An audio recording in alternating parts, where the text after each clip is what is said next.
అందరికీ నమస్కారం. మనం ఇప్పుడు విటమిన్ బి1 గురించి తెలుసుకుందాము. విటమిన్ బి1ని థయామిన్ అని కూడా పిలుస్తారు. ఇది శరీరం కార్బోహైడ్రేట్స్ ఉపయోగించడానికి సహాయపడుతుంది.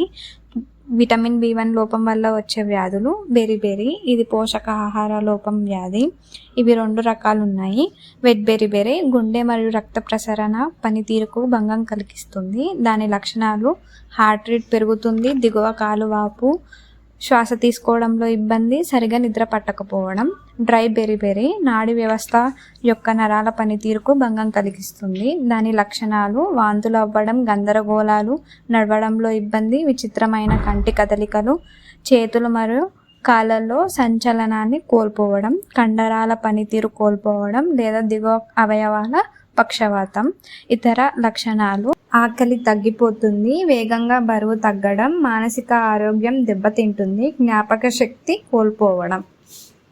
విటమిన్ బి1 అధికంగా ఉండే ఆహారాలు: తోటకూర 15 mg, oats 10 mg, meat 13 mg, పాలకూర 8 mg, బీన్స్ 7 mg, చిక్కుళ్ళు 5 mg. సాల్మన్ మరియు టూనా వంటి చేపల్లో కూడా విటమిన్ బి1 లభిస్తుంది. నువ్వులు, గోధుమలు, బియ్యంలో కూడా విటమిన్ బి1 ఉంటుంది. కానీ గోధుమల్ని పాలిష్ చేయడం వల్ల విటమిన్ బి1 పోతుంది. విటమిన్ బి1 నీటిలో కరిగే విటమిన్. దీన్ని వార్చడం, నూనెలో తేవడం వంటివి చేయకూడదు. దీనివల్ల విటమిన్ బి1 వెళ్ళిపోతుంది.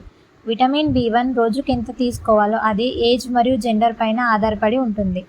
మెన్లో అయితే 1.3 mg, women 1 mg, pregnancy and lactation women 2 mg, children 1.1